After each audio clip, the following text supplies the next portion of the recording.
आज हम करते हैं class 12 chapter first most important Coulomb's law and its application. Coulomb's law क्या होता है?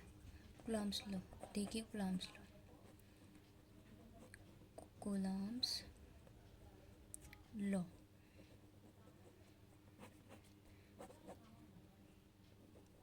And its applications. इसकी एप्लीकेशन क्या क्या होती हैं? Most important question chapter first class 12। Coulomb's law क्या होता है? According to this law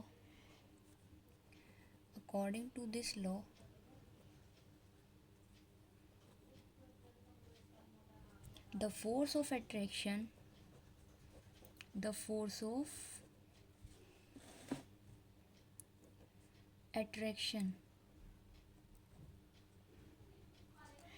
of attraction and repulsion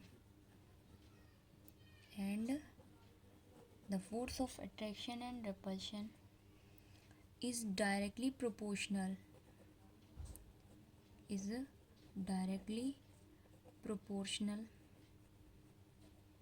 the force of attraction and repulsion is directly proportional to the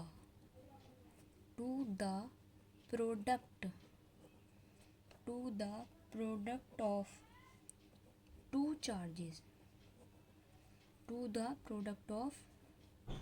two charges and inversely proportional to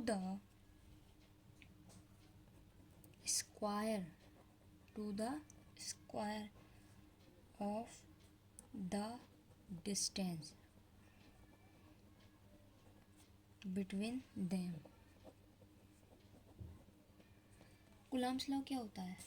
Coulomb's law according to this law जो force of attraction और repulsion होता है, जो attract करने का और ripple करने का जो फोर्स लगती है उसमें, वो डायरेक्टली प्रोपोर्शनल होती है जो प्रोडक्ट आता है उन टू चार्जेस के, और इन्वर्सली प्रोपोर्शनल होती है जो स्क्वायर होता है डिस्टेंस के, जो उनके बीच में होता है ये तो हो गया हमारा स्टेटमेंट। क्या हो गया ये? स्टेटमेंट। अब इसको प्रूफ करते हैं। अब इसको प्रूफ कैसे करेंगे? देखिए, ये आ गई F और हमने इसको भी ले लिया F, और इसको हमने ले लिया Q1, इसको हमने लिया Q2, और यहाँ आ गया R। F ले लिया, F Q1 Q2, और ये बीच में आ गया R होती है इसमें डिस्टेंस, R की होती है यहाँ पे डिस्टेंस। अब नाउ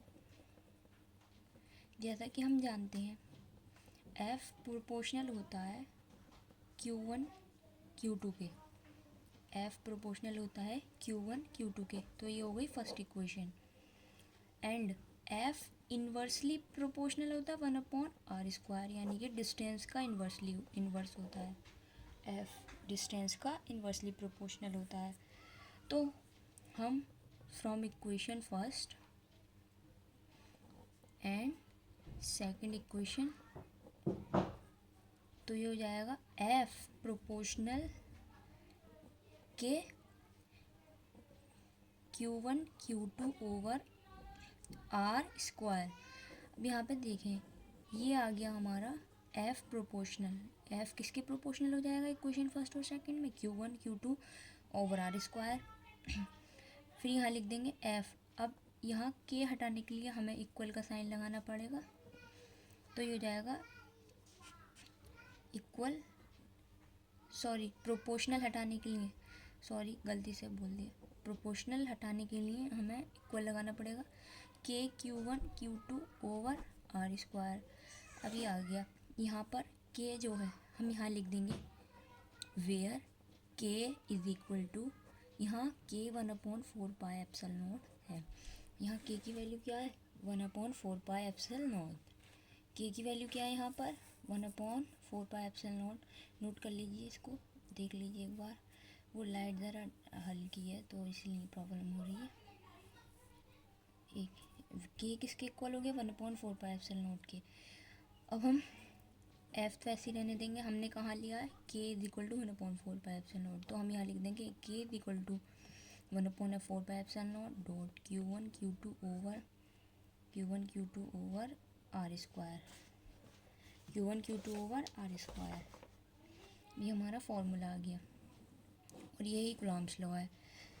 अब हमने प्रूफ कर दिया, लेकिन इसमें के की वैल्यू, के जो होता है 1/4πε0 होता है और इसकी वैल्यू क्या होती है 1/4πε0 की, यहाँ लिख देंगे वेयर 1/4πε0 इज इक्वल टू किसके इक्वल होगा 9 इंटू 10⁹ न्यूटन मीटर स्क्वायर पर coulomb square, newton metre square पर कूलॉम स्क्वायर,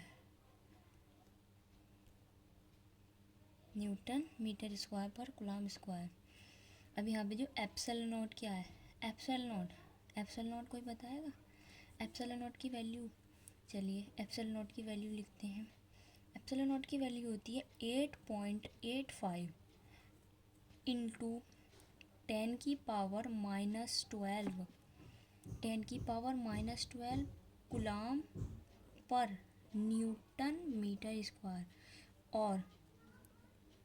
और हम इसको ऐसे भी लिख सकते हैं coulomb square newton inverse metre square, ये इनवर्स आ जाएगा। ये तो हमारी हो गया इसकी वैल्यू एप्सिलॉन नॉट की। एप्सिलॉन नॉट में अब हम ये जो एप्सिलॉन नॉट होता है,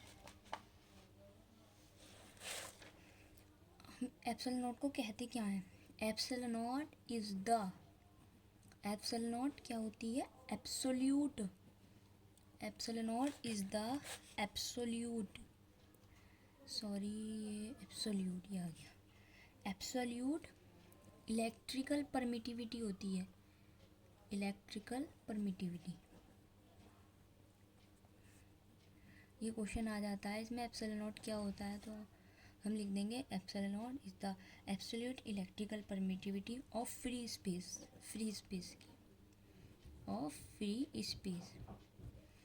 ये देखिए ये हो गया हमारा डेरिवेशन, सब कुछ हो, ये हमारा पूरा कंप्लीट हो गया।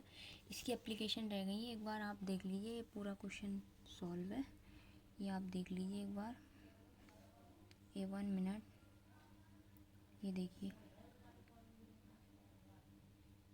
क्लियर है, ओके। अब हम चलते हैं,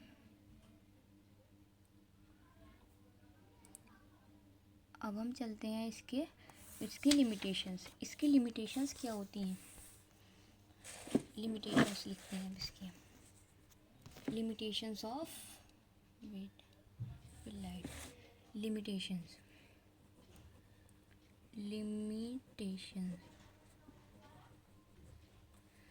इसकी फर्स्ट लिमिटेशन हो जाएगी सेपरेशन बिटवीन, चलिए इसको छोड़ते हैं, इट इज़, वैसे ये होती है इसकी limitation, separation between two charges should not be very small and separation between two charges should not be very large, but ये ज़्यादा इम्पोर्टेंट है, it is applicable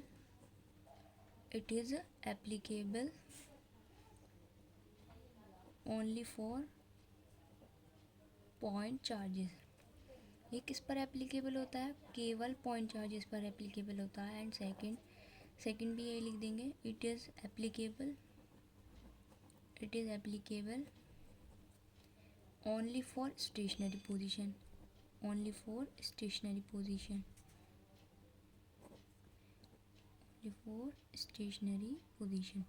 and third हम लिख देंगे,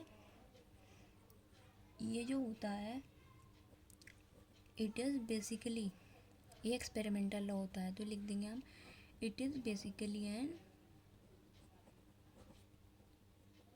experimental law, and fourth application लिखेंगे, it is a medium dependent law, ये medium पर depend करता है, it is a medium dependent law. And fifth लिख देंगे इट इज़ नॉट अ, चलिए 5 लिख देते हैं, 5 मार्क्स में भी आ जाती है। फिफ्थ वन लिखते हैं इट इज़ नॉट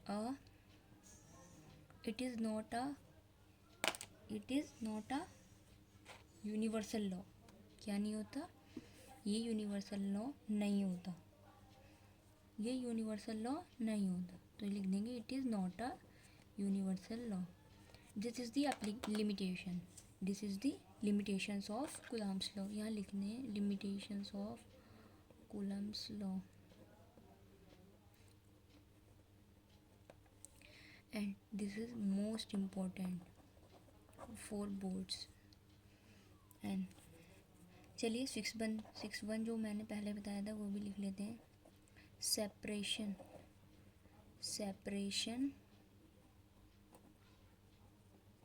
बिटवीन, 5 भी काफ़ी होती है लेकिन लिख लेते हैं फिर भी हम। Separation between two charges